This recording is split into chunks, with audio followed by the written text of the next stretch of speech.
James for three. Alvarez is attacking.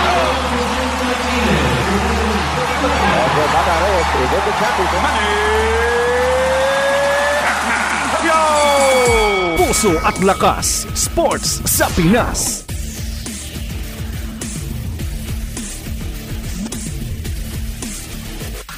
Isang mapagpalang Sabado sa inyong mga teammates.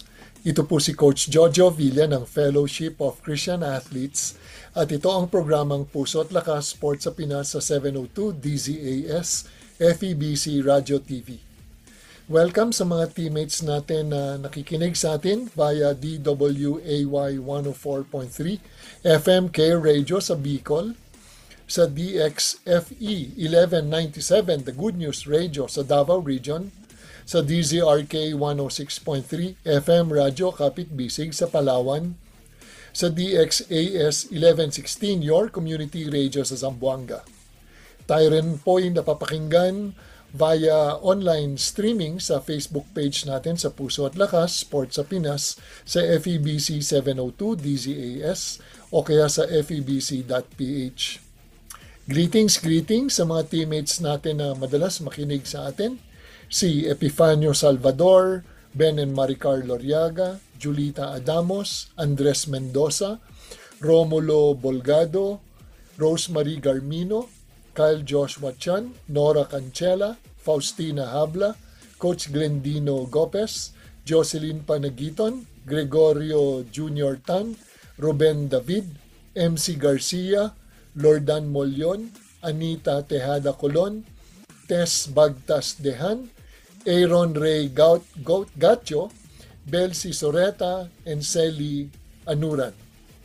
Sa pagbabalik ng Puso at Lakas Sports sa Pinas, ang ating guest ay differently abled.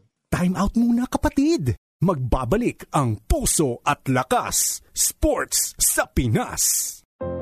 Kapag tinawag ka ng pagmamahal, sumagot ka agad. Panatag, marangal. Naririto ako at handang maglingkod. Sundin mo ang sariling puso't kalooban, hindi ang bulong, bighani at tukso na mga wikang banyaga sa iyo. Matitiis mo ba ang patalim ng balakyot? Magtitiis pa ba sa gisik ng maiksing kumot? Mahihimbing ka bang alipin ng takot? Ang pag-ibig mo ay walang kapantay, kundi ang pag-ibig din ng minamahal. Huwag mo siyang bayaang maghintay. Gumising ka, manindigan. Bawat patak ng luha niya'y isang dagat. Bawat ngiti ng tagumpay niya'y watawat. Kapag tinawag ka ng pagmamahal, sumagot ka agad. Matatag marangal. Walang bakit. Sana maglingkod. Ito ay hango mula sa tulang Mamamayan ni Rio Alma. Paalaalang hatid ng inyong 702 DZAS FEBC Radio TV, agapay ng sambayanan. Ito ang 702 DZAS. 702 DZAS. Agapay ng sambayanan. Napapakinggan sa buong mundo sa FEBC.ph sa pamamagitan ng Microsoft Media Server Technologies at ng Bitstop Computers. Pusong kampyon, siya na nga, luha at galak. Mga sikreto ng marubdob na ensayo at pagtatagumpay sa larangan ng sports. Pusong kampyon. Mga kaagapay, our guest is somebody who is differently abled and he is being used by the Lord, no? He loves basketball so much that sumasama siya sa mga basketball clinics and he would want his own basketball clinic dito sa Baguio. Let's all welcome Paulo Javellana. Hi, Paulo. Hi, Coach. Thank you. Kamusta po? I'm good and I'm blessed to have you as one of our guests, no? Paulo, Yes, Coach. I know that you love basketball. How did you fall in love with the game? Bata pa lang ako, Coach. Talagang parang if I could remember it right, 5-6 years old, bola na talagang hawak ko eh. Na-involved din naman sa different sports pero iba talagang basketball since yung younger days ko, talagang love ko basketball. Kung okay lang sabihin ko, talagang nung namulat ako sa basketball, wala na. Sorry coach pure foods na talaga ako ever since.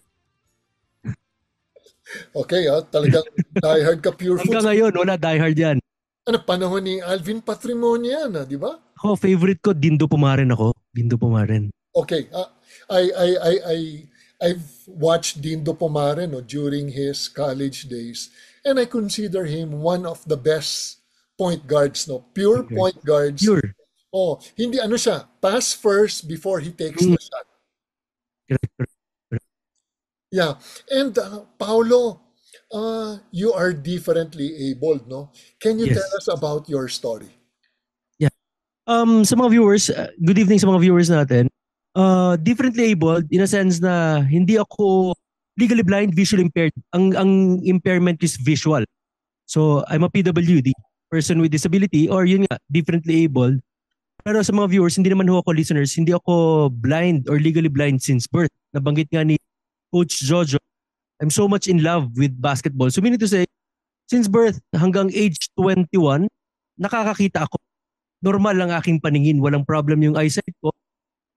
Yun dumating nga yung point na high school and college days ko, yan, basketball player ako dito sa Baguio. Yan ang nakatulong sa akin para mapag-aral ko yung sarili ko, makapag-provide kahit papaano for my family playing basketball. Ang problem, pagdating ng 2001, major event ang nangyari, life-changing event ang nangyari sa buhay ko. I was working sa isang what we call this sa mga pinakamalaking telecommunications company sa Philippines, fresh grad year 2000, almost 2 years na ako nag-work sa company na yon. Doon ako tinamaan ng isang matinding sakit, optic atrophy or Leber's optic hereditary disease. Ang nangyari, coach, doon, namamatay yung mga optic nerve in just span of 1 month. Palabo yung eyesight kung halos wala na ako makita. Sa mga listeners, kung hindi kayo familiar sa optic atrophy, meaning to say, halos shadow silhouettes na lang. Kung nakaranas na kayo dito sa Baguio City, almost zero visibility ng fog yung nakikita ko. Ganun na lang. Hindi na ako nakaka-recognize ng mga mukha ng tao. So, yung sakit na optic atrophy or Leber's optic hereditary disease, hereditary nga po . Ano yan? 7 na kami sa family. Ang carrier mga babae sa family. Ang tinatamaan mga lalaki, we are 7 in the family na ngayon. Nasa 3rd generation na ako ng condition na to, ng optic atrophy sa family namin. So, tinamaan ako 2001, I'm 45 years old right now. So, more than half of my life, visually impaired or legally blind na ako, coach. So, yun po, yun ang differently able sa akin, ang aking visual, ang aking paningin. So, Paolo, yung optic atrophy, if I get it right, so unti-unting namatay yung nerves before you could see, but eventually nagkaroon ng fog or talagang dumilim until na hindi ka na talaga makakita. Actually, coach, hindi dilim . Liwanag, more on light ang nakikita ko. Hindi siya darkness . So, yun nga, para siyang kung titingnan natin, kung may compare slow, fast, mabagal in the sense na everyday, pero in span of 1 month, halos wala na ako makita. Yung left eye ko, wala na nakikita, light na lang. Yung right, peripheral, konting-konti na lang sa mga peripheral ko nakikita. Yun, again nga, hindi ako nakaka-recognize ng mukha ng tao. Ang counting fingers ko, 1 foot na lang. Doon ko makikita kung ilan yung fingers na nasa 1 foot na lang. So, ganun kabilis. So, for 21 years, okay ako. Then, March of 2001, in span of 1 month, palabo ng palabo hanggang halos wala na talaga makita. In just span of 1 month yun, coach. So, Paolo, because you love sports, you love basketball, and eventually, you won't be able to do the things that you love doing. Yes. Hindi ka na shooting hoops, playing with your friends, and I think alam mo na to in advance na magkakaroon ng optic atrophy dahil it runs in the family. So, hinintay mo na lang na when will my eyesight be gone? Hindi po. Alam ko, kasi because of my uncle, mga uncles ko, meron, pero parang hindi ko siya binigyan ng, hindi ako nag-prepare. Hindi kami nag-prepare, even my mom, my family. na baka isa sa mga anak niya itamaan. So walang preparation, walang kahit ano. Ako mismo hindi ako nag-prepare. Parang binaliwala ko na hindi ako conscious na pwede akong tamaan. So parang feeling ko Superman noong mga time na yun, 2000, 2001, I was at the peak of my career. Magandang work ko sa Manila. From Baguio, Manila, magandang kinikita ko. Every quarter may bonus, nakakapag-provide, nakakapagbigay ako sa family ko dito sa Baguio. Nakakatulong ako sa nanay ko, single parent, single mom. Yung basketball, talagang kahit nag-work ako, sumasali pa rin ako ng mga commercial leagues. Even sa company na meron kami inter-department. Sumasali ako.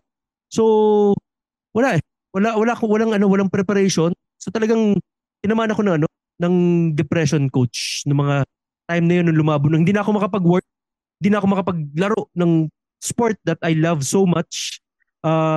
Hindi naman ako nagyayabang, pero magyayabang na rin, coach. Yung nakakita parang yan eh. Pag binato ko yung bola sa 3 points, pasok na yun eh. Kumbaga, yun ang forte ko eh. 3 points outside shooting eh. Problem, nung lumabo ni mata ko, wala na.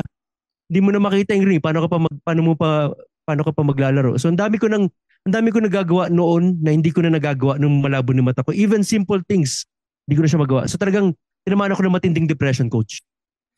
So parang nagkaroon ng matinding fog, no? May nakita kang light but it's blurry. Yes. You mentioned that your mom is a single mom and then it was also because of basketball na nakatulong to sa iyong pag-aaral. Can you tell us about how basketball helped you in your studies? Yung with regards to my studies, coach, yung basketball nakatulong yan kasi pag naglalaro kami, kahit pa paano meron kaming mga allowance, nagbibigay na ganun. So, yung mga basketball clinics na ino-organize ng team namin dito sa Baguio City, meron kaming allowance. So, nakakaipon. So, ako na nagpapaaral sa sarili ko, coach. So, yung mom ko, hindi naman kami mayaman. Yung mom ko talagang nagsikap din dito sa Baguio, palakihin kaming 3 magkakapatid, all boys. So, nakita ko rin yung mga sacrifice na ginawa niya for us. So, I asked God talaga na magkaroon ako ng opportunity to help my mom at early age, young age. So, yun, basketball ang dumating. Pinadala ni Lord sa akin dito. So, through doon sa mga allowances, sa mga per dime, games, practices, even out of town na games namin, nagkakaroon kami ng benefits. So, yun ang nagagamit ko for my allowance, for my schooling, hanggang makagraduate ng college. Oh, your mom must be so proud of you, no? Na kasi instead na pabigat, marami kasi iba nalulun sa bisyo, no? But sa'yo, you decided na I would want to help my mother kasi being a single mother, no? Single mom nga, no? So, lahat binubuno niya and you made it easy for her. Yung mga kapatid mo ba, Paulo, yung dalawa, may problems rin sa eyes nila? Yung eldest namin, shoutout na rin kay Jay Havillana, nandito yun sa Baguio City. Okay siya, 2020 ang eyesight. Yung second, yung middle child, si Jojo, shoutout na sa Parañaque yan, si Francis Avellano with his family. Tinamaan siya ng optic atrophy, I think 7 or 8 years old. Sa family kasi namin, coach, pag tinamaan kayo ng optic atrophy, at a young age, mga 7, 8, 9, isang mata lang, hindi susunod yung kabila. Pero pag tinamaan ka ng mga late teens, early 20s like me, tinamaan ako 21 years old, yun, dire-diretso, mabilis talaga. Both eyes yun. So Paulo, yung panganay mong kapatid, wala siyang problema, no? 2020, yung pangalawa, one eye lang. Yes. Yung sa'yo, legally blind kung tawagin, no? And yes. Because of that, nahinto yung paglalaro mo ng basketball and then nahinto rin yung pagtatrabaho. How did you take it? Wala. Depressed talaga, coach. Sobrang depressed kasi at the peak of my career, ang ganda ng work ko, single bachelor ng mga time na yun. Talagang I was earning good ng mga panahon na nakakatulong. I mean, yung dream ko, yung commitment ko for my family sa mom ko, natutupad ko na mga time na yun at the age of 21. So, baga talagang bumagsak yung buhay ko noon. Depressed. Baga, hindi na ako nagpe-pray ng mga times na yun. Darkest days, lowest point, rock bottom ng buhay ko. Hindi na ako nagpe-pray. Ang ginagawa ko, pag kinakusap ko ng Diyos, kilala ko si Lord. Kasi at a young age, naging Christian naman ako because of my mom. Pero hindi ganun kalalim. Go with the flow yung Christianity ko.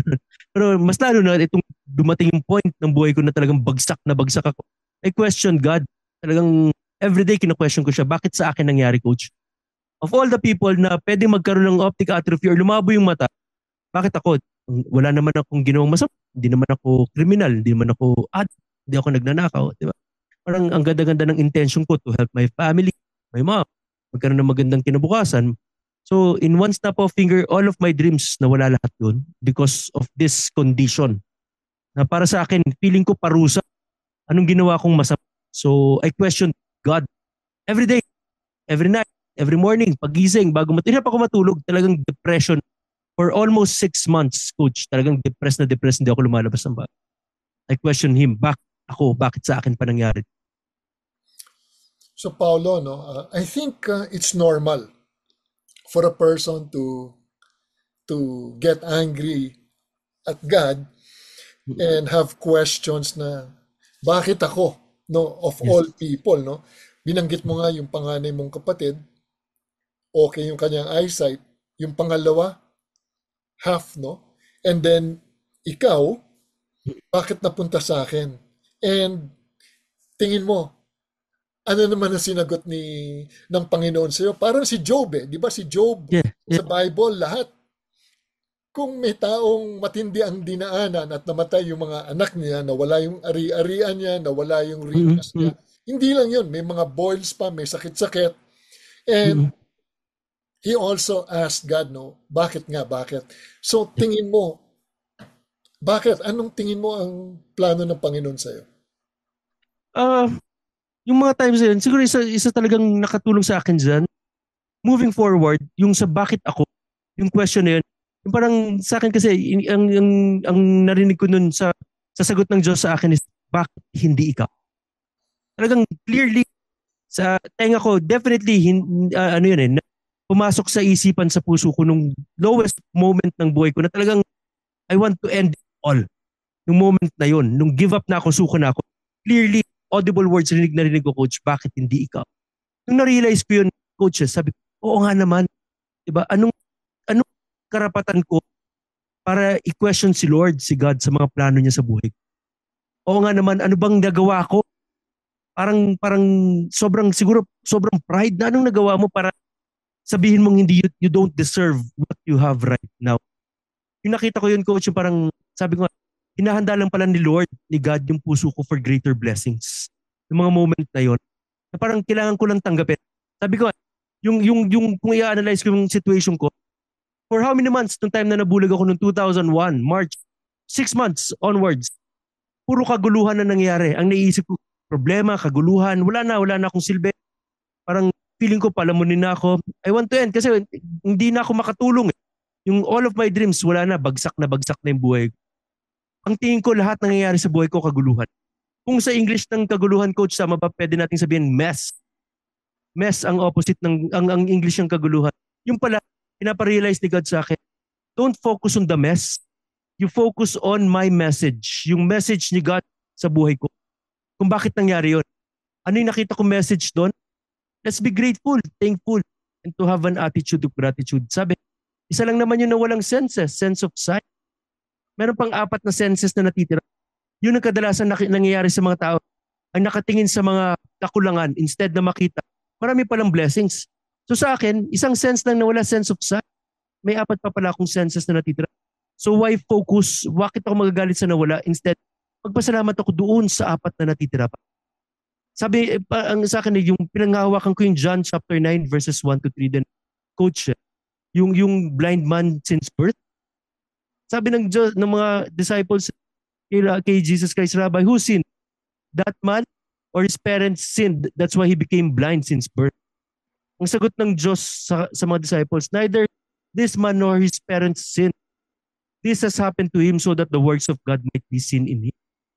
So yung nangyari sa akin, coach, gagamitin pala ako ng Diyos to be an inspiration sa maraming tao despite of what happened to me. Andito ako nakatayo, nakabangon. Andito nga ako actually ngayon. In-interview niyo ako. Kung ako nagpatalo sa depression ko, malamang wala ako ngayon, di tayo nagkakilala, coach. So, yun ang purpose nakita ko. Na despite of what happened to me, gagamitin ako ng Diyos to inspire more people. Na maging challenge, inspiration ako na ito. Despite isang blind, nasa harap nila buhay na buhay. Alam mo, Paolo, no? Yung nadinig mo ang Panginoon, no? Ang tanong nga niya sa iyo bakit hindi ikaw? And sabi mo nga na yes, you cannot play basketball, no? The way you would want to play it, di ba? But yes, because of the 4 other senses, no, yung hearing, touch, taste, ano pa ba na-miss ko? Smell. Meron ka pang 4 and for you to have a grateful heart, no? Kasi others would take it differently, no? Sabi mo nga na you entertain the thought of just tapusin ko na to. Parang feeling mo wala nang saysay ang buhay. But being a Christian, no, when you surrendered your life to Christ, He has given you His Holy Spirit, Emmanuel, Christ in us. E napapasalamat ako sa iyong mother dahil yung mother mo, bata pa lang is made sure that the Word of God would be planted in your heart. Siguro hindi pa masyadong lumalalim, di ba? Hasn't gone deeper and hasn't multiplied yet. But when God decides to, no, I will use Paulo and make sure that people will see my glory in Paulo in the same manner that the Apostle Paul, di ba? Siya, medyo nawala yung kanyang sight and eventually was being used by God. And yes, it takes an attitude of gratitude and then a reverse pivot, no? Pivot from naisip mo, saan ba ako dati? Saan ba yung puso ko? Yung puso ko, galit na may blackness, may darkness. Because feeling mo, ako ang Diyos Ako dapat nabiyayaan ako. But I think God has different plans for each one of us. And you were able to get out of the pit, no? Sabi nga, ito my wife tells me this, no, Paulo. It may be your fault for falling down, but definitely it's your fault for not standing up.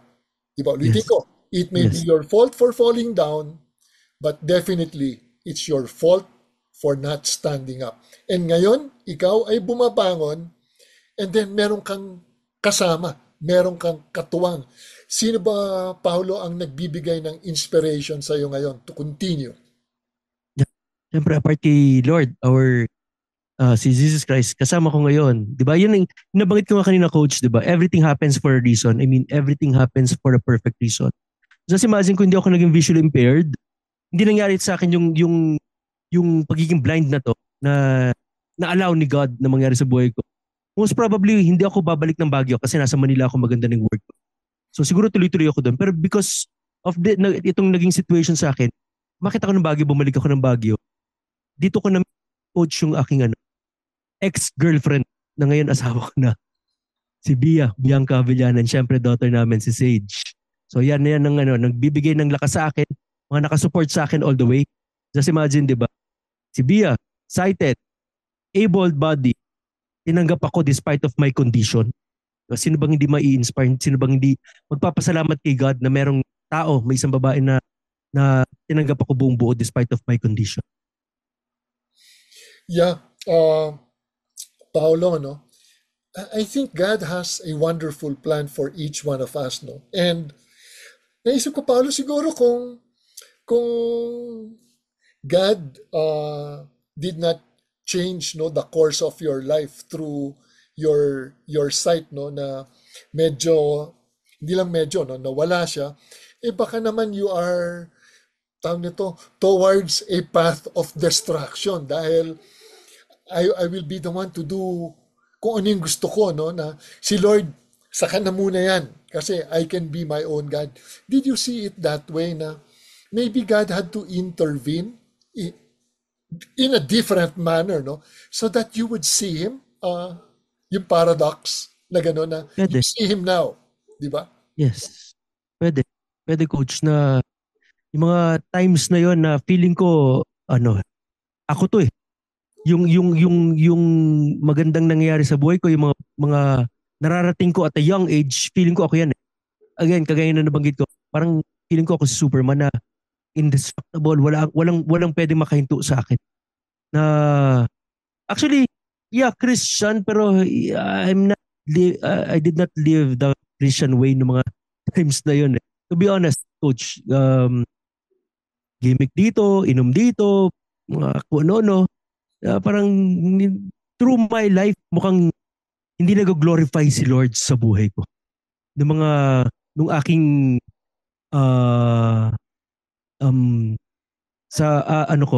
young adult days ko, nung nasa Manila working na, mukhang hindi na siya nag-glorify sa mga nangyayari sa akin. So baka nga 180-degree turn ang nangyayari. So definitely, moving ni Lord yan na parang medyo naliligaw ka, konting halika dito, balik ka sa akin. Alam mo, Paolo, ang pumasok sa mind ko ngayon, no? Yung, what does it profit a man if he gains the whole world? He can see, he can hear, he can do whatever he wants to do. Diba? Yeah. What does it profit a man if he gains the whole world, yet he is going to lose or forfeit his soul? Yeah. Ikaw naman, baliktad, no? This is the time na mas lalong lumapit ka sa Panginoon, lalong kumapit ka sa Kanya, and now that you can see Him and see the wonderful things that God has in store for you, no? And binanggit mo na may plano ka to have a basketball clinic dito sa Baguio City. Can you tell us about your plans to incorporate basketball and God? Yung times kasi namin, coach, yung nababanggit ko kanina, yung meron kami mga basketball clinics. Actually, hindi namin tinatawag na clinic, basketball camp dito sa Baguio. 90s pa yan eh. Mid to late 90s. Nung nag-work kasi ako, hanggang early 2000, meron pa yan eh. Camp David ang tawag namin sa basketball camp na yun. 3 days, 2 nights, ginagawa namin sa isang seminary school dito sa Baguio City. Naka-confine yung mga bata. So instead na clinics na every weekend, ito kinumpress namin in 3 days, 2 nights. Andun lahat sila sama-sama. So para silang naka-boarding school. So ang plan, tagal nang walang gumagawa ng ganun sa Baguio eh. So ang plano ko, na total, may idea naman ako paano gawin yun. So plan kong ibalik yung ganung klaseng cup. Basically, para siyang basketball Christian cup ang dating niya. Pero kahit hindi Christian, yung mga players, yung mga campers, okay lang, open siya. So matututo na sila ng mag-basketball for 3 days, 3 days, 2 nights na nakacamp sila. May bonding sa mga different people, different kids na makakasama nila. At the same time, meron tayong mga sa gabi, plenary session, na introduce natin si Lord, si God sa buhay nila, na it's not all about basketball. Kumbaga, ang mangyayari dito, coaches, parang entry point natin ang basketball to encourage. Kasi madaling makakuha ng mga kids eh. Pag sinabi natin basketball, tapos makakakuha tayo ng mga medyo kilalang coach para magturo na mga tutulong sa atin para mag-prosper itong camp na to. So, ang main purpose niyan is not only basketball but their yung soul, yung eternity ng mga bata na to, na ma-secure natin na after the camp, magaling sila, marunong sila mag-basketball, pero we are sure na ang kanilang soul na kay Lord, na kay Jesus Christ.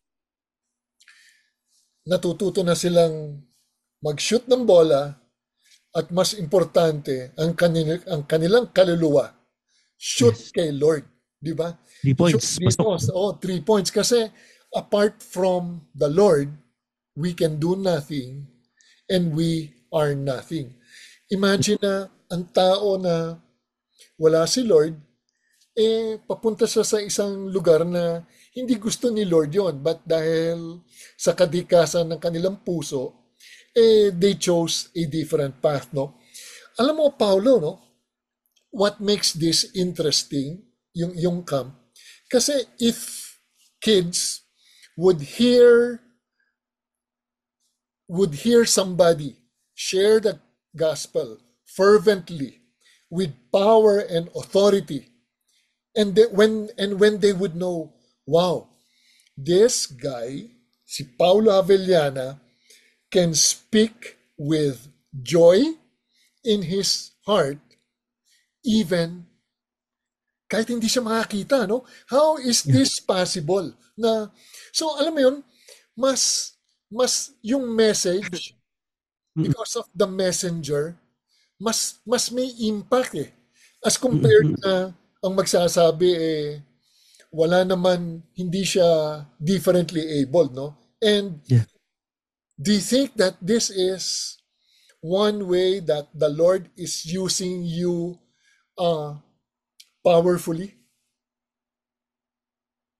I think so, Coach. Kasi since 2013, nung na-realize ko, nalaman ko yung calling, yung purpose sa akin ni God na to inspire more people, sabi ko paano? So, may mga kumuha sa akin companies to give talks, inspirational, na sabi ko, pwede.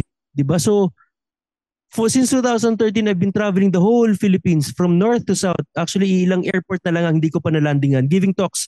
I'm speaking in front of 50 up to 5,000 na crowd, giving my life testimony, giving inspiration, giving hope sa mga hopeless.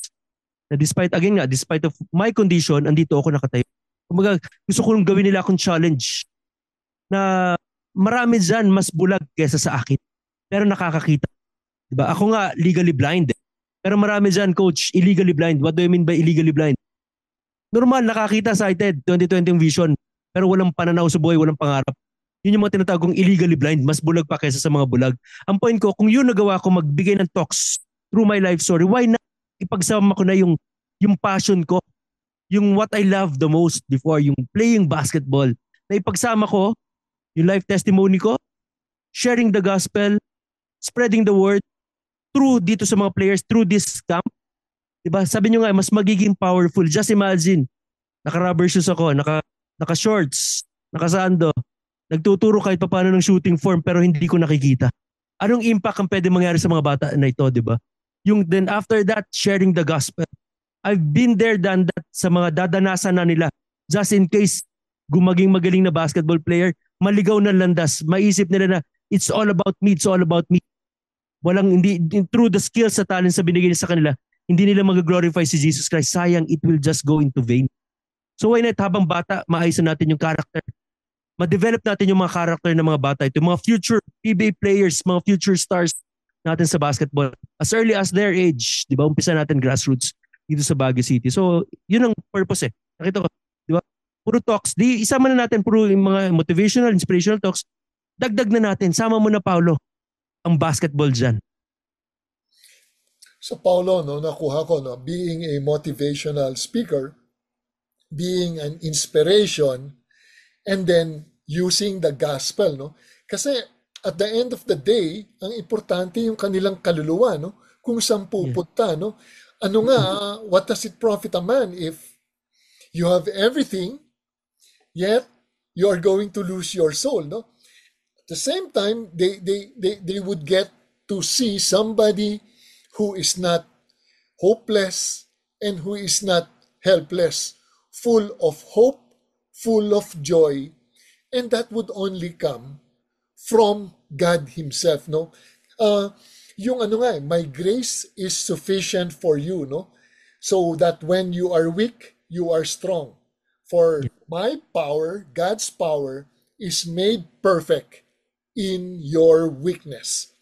So, Paulo, may mga taong lumapit ba sa'yo and then they said that you inspire me in spite of yung mga dinadaanan nila, na sila mismo biglang nag-share sila ng mga na kanilang storya na yung pala walang kakwenta-kwenta compared to sa dinadaanan mo. Marami, Coach. every time yung mga speaking engagements ko, talagang sabi nga, kahit 3,000, 4,000 na makinig sa akin, kung may isa lang na mabago ang buhay dahil narinig ako, fulfilled na yung mission ko, every time, walang walang mintis yun. Every time, after mga talks, may lalapit at malalapit na, Paolo, grabe, na-inspire ako sa message mo. Sa buhay mo, na yung pinagdadaanan ko pala walang kwenta kaysa sa pinagdadaanan mo. Hindi ko minamaliit yung pinagdadaanan kasi kanya-kanya tayong struggle sa buhay. Pero yung point is, sabi ko nga coach, kung meron kang problem na pinagdadaanan sa buhay, kung gusto mong mabilis mo na malagpasan yung problem mo, maghanap ka ng taong may mas matinding problem sa iyo at tulungan mo. Makakalimutan mo yung pinagdadaanan mo. Actually, yung magkasama tayo sa camp, yung family camp natin, last Holy Thursday hanggang Holy Friday, after ko nagbigay ng impromptu na sharing, merong isang camper tayo, isang dad na lumapit sa akin. Talagang hindi niya in-expect na ganito pala ang condition ko. Hindi naman kasi ako nagsasalita nung una. Nakakwento nung night lang na yon. Lumapit talaga sa akin na sinabi niya na grabe pala yung pinagdaanan ko compared sa pinagdadaanan niya. Matindi na yung pinagdadaanan ng taong yon yung kasama natin sa camp. Pero kumbaga, mas na-enlighten siya na bakit ako susuko? Yung taong kaharap ko ngayon mas may right to give up pero naandito nakatayo. So sa akin, yun yung nakikita ko na kaya andito ko to really to inspire more people na do not give up, don't stop, do not give up.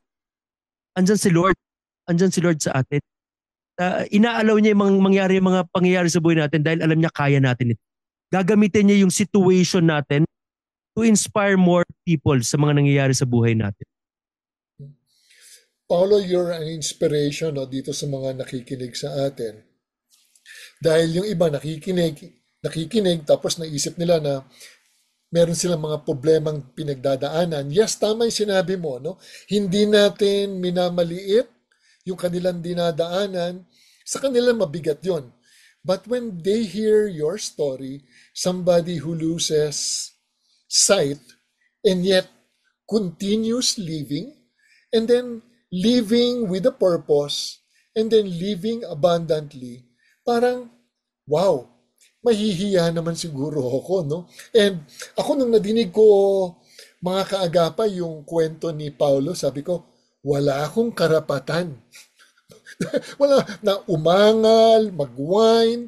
Kasi God has blessed me differently. And as compared dito sa dinaanan ni Paulo, sabi ko, wow, I just have to shut up and then just thank the Lord for all the blessings that He has given me. Diba sa book of James, I think it says, give thanks in everything, no? So, we continue to give thanks to the Lord, no? Kasi lahat yan gagamitin ni Lord to build up our faith. And, yes, Paulo, you are truly an inspiration. And for somebody to find joy and to find meaning, to find purpose, to find direction, dito sa ginagawa mo ngayon, it is because the Lord has touched your heart, has touched your spirit. Ang sabi ni Lord sa iyo is, Paulo, ako ang bahala sa iyo. Di ba? Even if you are legally blind, you can see a lot of things compared to others na binanggit mo, nakakita nga sila.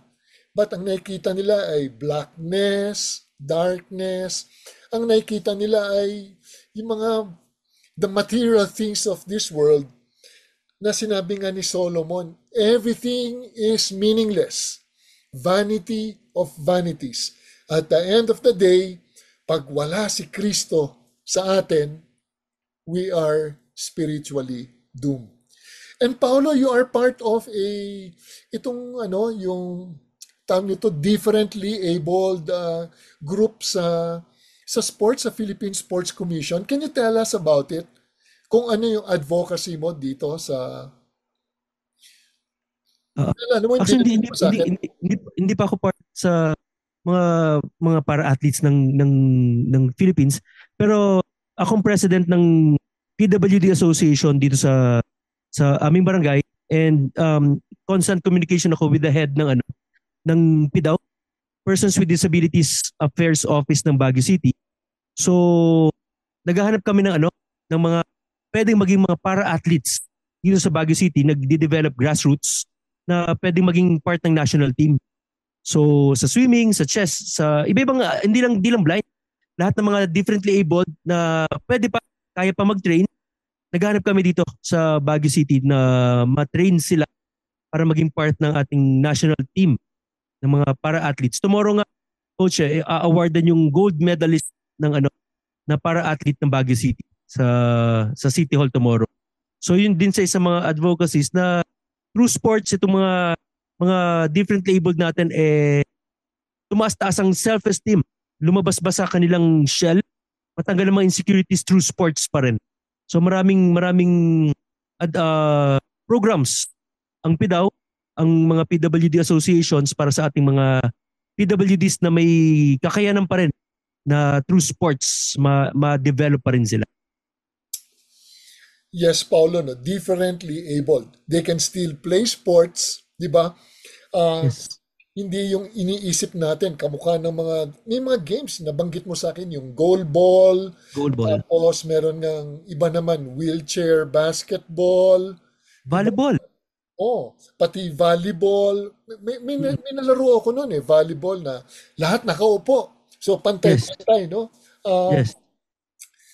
Can you tell us about your family? 'Di ba? Binanggit mo na in love naman sa'yo si Bianca, no? Can you tell us about your family, and then para madinig ng ating mga kaagapay that ano yung mechanics nyo dito sa inyong family? Actually, wife ko po, si Bianca, meron siyang business. Before pa kami nag-meet, yun ang kanyang ginagawa. Isa siyang party planner, events coordinator. Ang pangalan ng kanyang party services, the Pink Toolbox Party Services. So more on sa mga kids, birthdays, parties, mga dibu, baptism, more on doon ng kanyang ginagawa. So yan, ako tumutulong-tulong doon, buhat-buhat dito, buhat ganyan. So dito sa bahay, meron kaming kanya-kanyang mga chores. Even our daughter, she's 14 years old right now, turning mag-grade 9 na. Natuturuan din namin siya ng mga chores niya. May kanya-kanyang chores kami dito sa bahay. Ako, meron akong mga ginagawa. Again, despite of my condition, marami pa rin pwedeng gawin. Na kumbaga, hindi kailangan ng mata, pero magagawa pa rin natin tumulong sa loob ng bahay.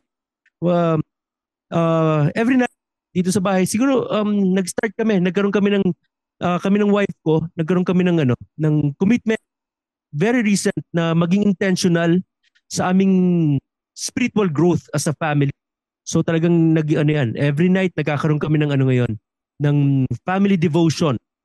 Gabi-gabi yan sa before we sleep. So talagang nag-aaral kami ng word ni God, may devotion kami. So yun na, kasi parang sabi nga namin mahirap, okay, in love tayo sa isa't isa, pero kung wala si God sa buhay natin, hindi siyang center ng ating relationship, hindi siya center ng ating family, konting bagay lang pag-aaway natin yan magkakaproblema tayo diba? Parang magkakasilipan tayo, magkakasumbatan, marami magiging issues. Pero kung si God ang naandyan, madali malampasan, madali masolusyonan kung ano man ang mga problems dumating within the family. May kapansanan man, differently abled man, wala man tayong kapansanan, buo, walang problema. Pag si God ang nasa gitna ng ating relationship ng pamilya, lahat kayang daanan, lahat ng blessings, kumbaga, kung si God wala dyan, parang yung blessings ang hirap Diba? Pero kung si God ang center ng inyong buhay, parang ang dali ng blessings pumasok sa family. Hindi man ito financially, pero yung spiritual growth, yung all areas, all aspects ng buhay nyo, mapapagaan. So yun yung aming mechanics. Pag ako naman nagtuturo, yung mga speak engagement, ang wife ko naman ang naandyan to assist me. Pag may mga PowerPoint presentations, siyang gumagawa, siya nagko-control. So tulungan kami. Walang competition, hindi kami compatible, pero we complement each other. Kung anong strength niya, kahinaan ko naman, tutulungan niya ako. Kung anong strength ko, yun ang kahinaan niya, nagtutulungan. So, yun ang maganda sa aming family. Again, work in progress ang family namin. Pero, we're proud to say na talagang si God ang inuuna naming maging sentro ng aming pamilya ngayon. Amen.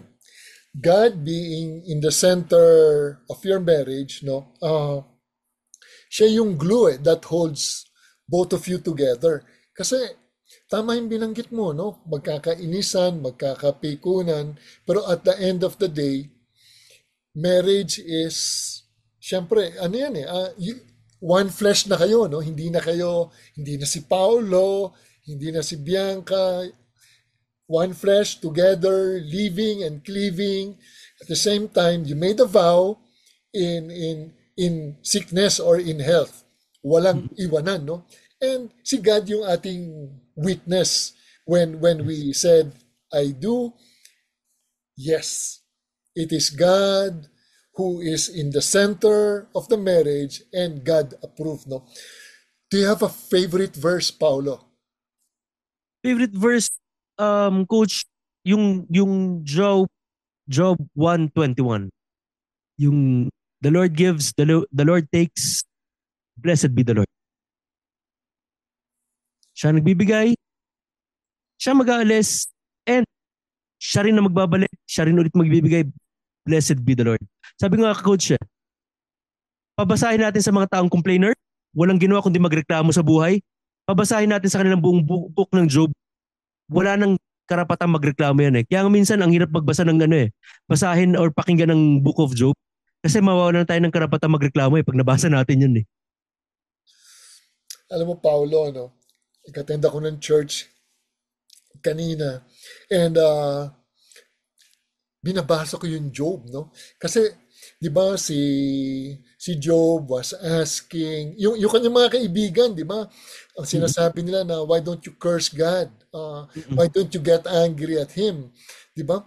Dahil sa inabot mo, isipin mo, namatay yung mga anak niya, lahat ng ari-arian niya, naubos. Hindi lang yun. One day. In one day. Tapos nagkaroon siya ng maraming boils, no? Yes. But, sabi niya na, tinatanungan niya si God, no? Sa kanyang isipan na bakit? And then, in a whirlwind, sumagot si God. Ang sagot ni God was in questions, no? In the form of questions. Bakit? Nasaan ka ba when I formed the sky, when I formed the clouds, when I formed the earth, when thunders came and the snow. So, doon lang naintindihan ni Job na, wow, ito pala si God. Yes. We cannot fathom him. Yung magnitude of the Lord, no? And but the Lord, binalik niya lahat kay Job, no? He doubled everything, no? Yes. Because Job loved the Lord, no? Yes. And yes, yung binanggit mong verse, when I was a coach noon sa St. Stephen's High School, rotation yung mga players ko, no? And one of my captain balls, tatlo sila tri-captains Sinabi niya yon na he was prepared, no, for that devo, no? Sabi niya na the Lord gives and the Lord takes away. Blessed be the name of the Lord, no? Naked we came into this earth and naked shall we depart, no? And yes. Paulo, ako dyan nung nadinig ko yung storya mo sa church camp, sabi ko, wow, Jojo Villa, guilty, complainer, no? Nahirapan lang, nagdadaing na.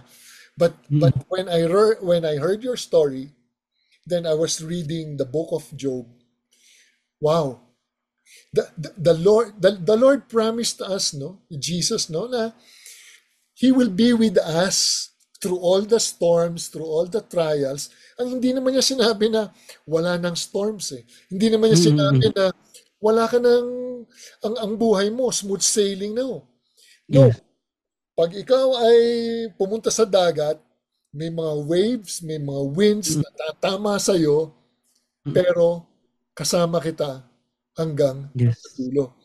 Paulo, maybe you could give a word or words of encouragement sa mga nakikinig sa atin na medyo may pinagdadaanan, either sakit or financial.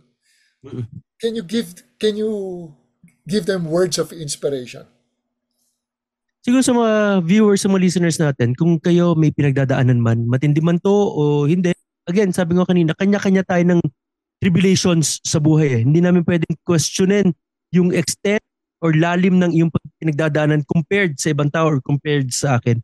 Ang sa akin lang just trust the Lord. Alam niya kung anong ginagawa niya. Kumaga, inaalaw niya mangyari sa yun. Bakit? Kasi tinuturuan niya tayo ng lessons sa buhay natin.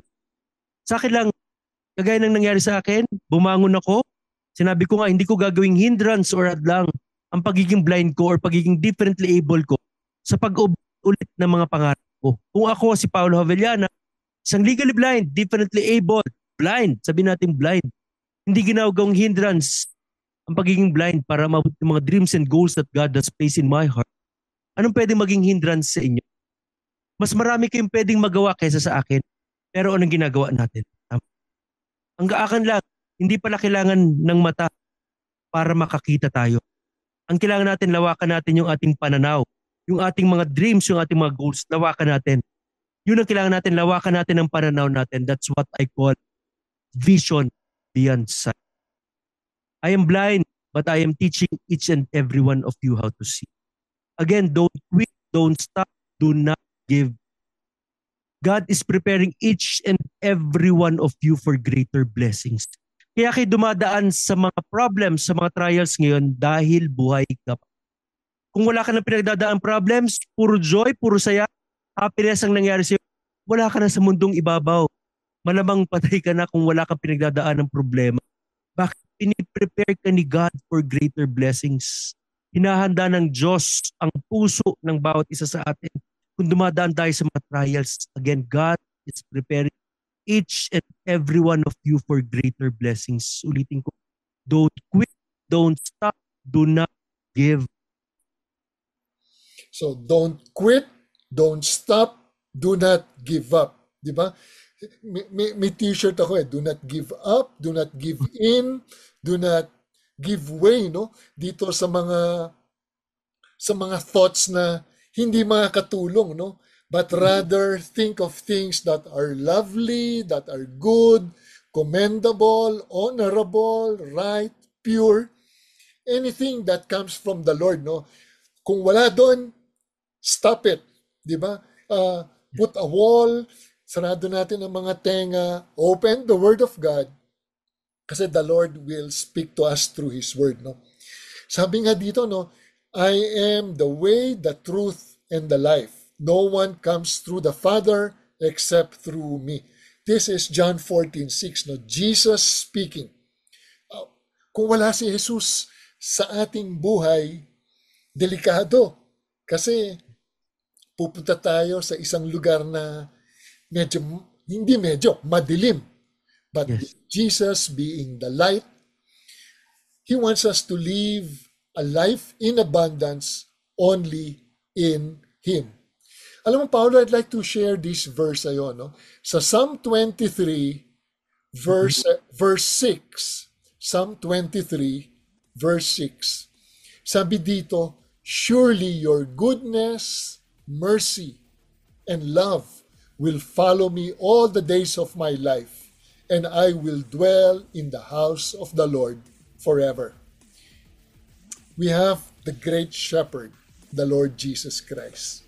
Sinasabi niya sa ating mga kapatid, pag hindi pa natin siya kilala, come to me, all you who are weary and tired and burdened, and I will give you rest.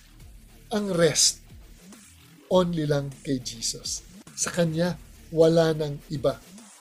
Kung hindi pa natin kilala ang Panginoon, basahin natin yung Kanyang libro. Buksan natin. John 3:16. For God so loved the world that He gave His only begotten Son, the Lord Jesus Christ, that whoever believes in Him shall not perish, but will have everlasting life. Just like yung ating teammate na si Paolo Javellana, living a life of abundance only in Jesus Christ. Emmanuel, Christ is with us. Christ is with Paulo. He may not see, but he sees than most of people who have complete eyesight.